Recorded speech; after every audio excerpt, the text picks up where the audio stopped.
अगर आपके भी मन में हमेशा बुरे और गलत विचार आते हैं तो ये कहानी आपको बहुत ही ध्यान से समझनी चाहिए।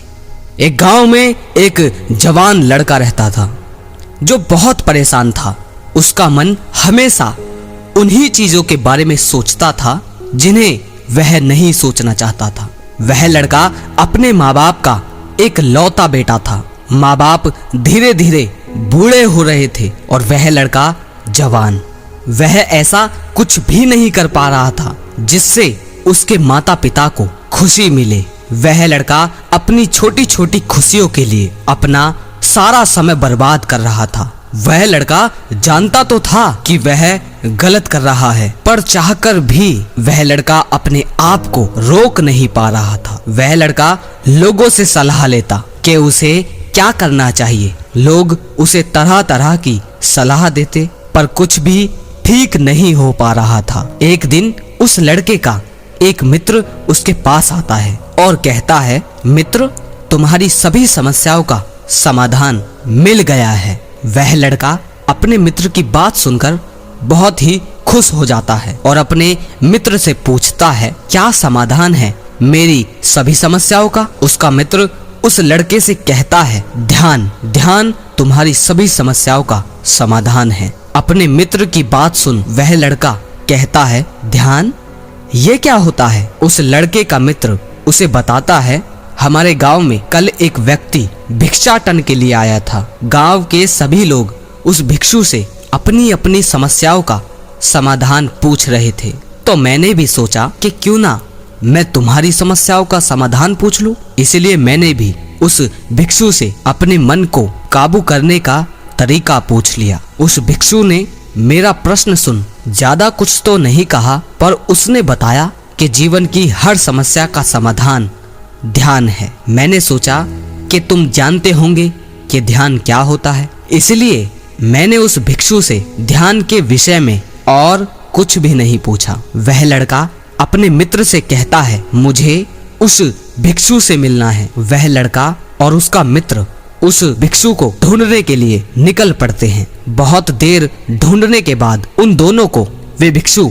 मिल जाते हैं। वह लड़का और उसका मित्र उन भिक्षु से पूछते हैं, आपने ये तो बता दिया कि ध्यान सभी समस्याओं का हल है, पर यह नहीं बताया कि ध्यान है क्या? वे भिक्षु उन दोनों मित्रों से कहते हैं, वैसे तो ध्यान क्या है यह शब्दों में मैं बता सकूं, इतना मेरे अंदर सामर्थ्य नहीं, पर फिर भी तुम्हें कुछ तो समझाना ही पड़ेगा, इसलिए सुनो। ध्यान का अर्थ है ना कोई प्रश्न, ना कोई उत्तर, ना कोई विचार और ना ही कोई भावना। यह एक स्थिति है जो हमें हमारी वास्तविकता से मिलवाती है। वह जवान लड़का उन भिक्षु से पूछता है, इस स्थिति को कैसे प्राप्त किया जाता है?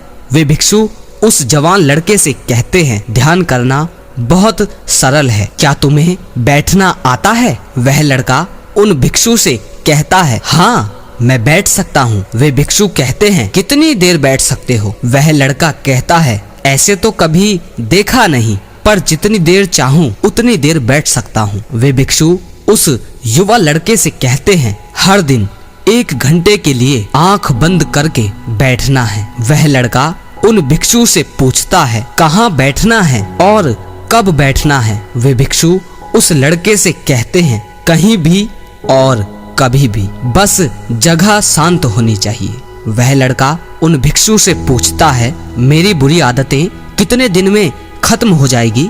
उस लड़के की बात सुन भिक्षु मुस्कुराते हैं और कहते हैं, 1 दिन में, अगर पूरे दिन आंख बंद करके बैठ सको तो। वह लड़का अपने घर जाता है और ध्यान करने के लिए बैठ जाता है। जैसे ही वह लड़का अपनी आंख बंद करके ध्यान करने के लिए बैठता है, उसके मन में तरह तरह के विचार आने लगते हैं, जैसे उसकी परेशानियों से उसे कब छुटकारा मिलेगा, ध्यान करने से कुछ होगा भी या नहीं, मैं तो उससे प्रेम करता हूँ, परंतु वो मुझसे प्रेम क्यों नहीं करती, मेरे पास बहुत सारा धन कैसे और कब आएगा, सब लोग मेरा सम्मान कब करेंगे, और भी बहुत सारे तरह तरह के विचार उसके मन में पैदा होते हैं। फिर अचानक उसे ये याद आता है कि भिक्षु ने कहा था के ध्यान में न विचार होंगे और न ही भावनाएं। अब वह लड़का प्रयास करता है अपने विचारों को रोकने का। क्या आप बहती नदी के पानी को रोक सकते हैं? वह लड़का भी नहीं रोक पाता। वह अपनी आंखें खोलता है और मन ही मन सोचता है कि जीवन में बहुत सारे मुश्किल काम किए, परंतु आज तक कोई इतना मुश्किल काम नहीं देखा। वह जवान लड़का ढूंढते हुए उन भिक्षु के पास पहुंचता है और उन भिक्षु से कहता है, आपने तो मुझे बहुत मुश्किल काम दे दिया, विचार तो रुक ही नहीं रहे हैं। उस लड़के की बात सुन भिक्षु कहते हैं, विचारों को तो रोकने के लिए मैंने कहा ही नहीं।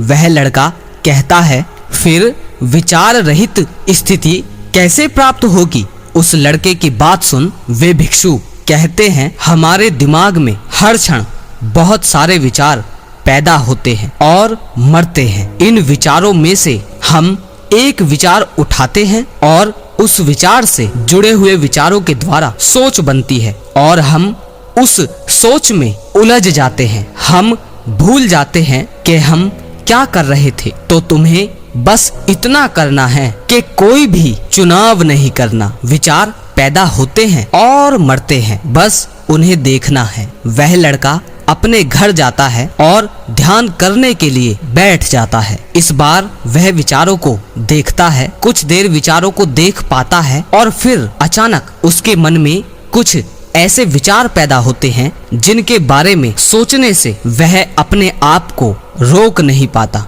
और एक गहरी सोच में खो जाता है। कुछ समय बाद उसे याद आता है कि वह ध्यान कर रहा था। फिर वह दोबारा अपने विचारों को देखने लगता है। इस बार मन दूसरी चाल चलता है। एक सवाल जो आपके मन में हमेशा आता होगा कि यह मन हमारे साथ चाले क्यों चलता है? इसे हमसे दुश्मनी क्या है?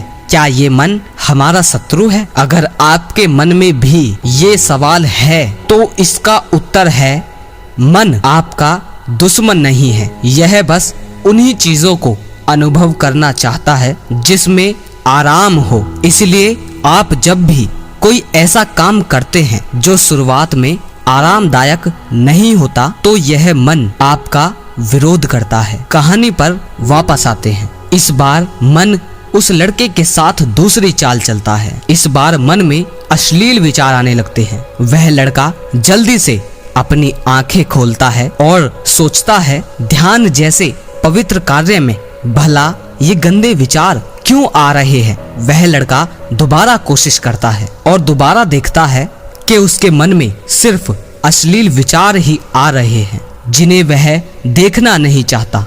वह उन अश्लील विचारों को बहुत रोकने की कोशिश करता है, लेकिन वह उन्हें जितना रोकने की कोशिश करता है वे उतने ही ज्यादा बढ़ते हैं। अब वह लड़का थक जाता है और उन भिक्षु के पास पहुंचता है और उन भिक्षु से कहता है, मैं जब भी अपनी आंखें बंद करता हूँ मेरे मन में सिर्फ अश्लील विचार पैदा होते हैं। वे भिक्षु उस लड़के से कहते हैं, कोई भी विचार अच्छा या बुरा नहीं होता, इसीलिए किसी भी विचार को जबरदस्ती मन से हटाने का प्रयास मत करो। हमारे द्वारा हमारे विचारों का विरोध ही उन्हें शक्ति देता है। इस बात को समझना, हमारे द्वारा हमारे ही विचारों को जब हम खुद उनका विरोध करते हैं तो वही विरोध उन्हें शक्ति देता है। वे भिक्षु कहते हैं, इसीलिए किसी भी प्रकार के विचार का विरोध करने की कोई भी जरूरत नहीं है। जिन्हें तुम बुरे विचार या अश्लील विचार कहते हो वे सभी जीवन का एक हिस्सा है। जीवन में तुम किसी भी चीज को जब अस्वीकार करते हो तुम्हारा मन सबसे ज्यादा रस उसी चीज में लेता है।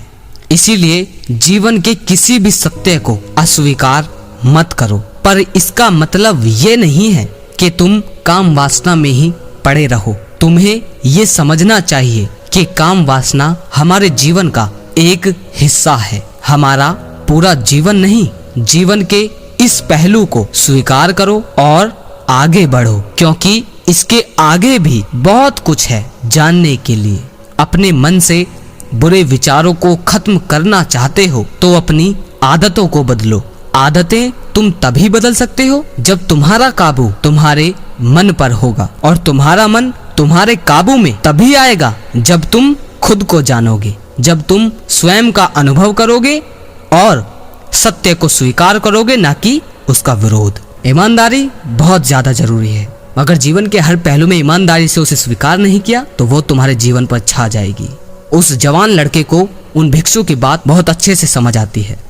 क्या आपको मेरी बात समझ आई? अगर लगे शेयर करने लायक तो शेयर जरूर कीजिए, और जो भाई शेयर करते हैं उनका बहुत बहुत आभारी हूँ। अगली वीडियो में फिर मिलते हैं। जय श्री कृष्णा।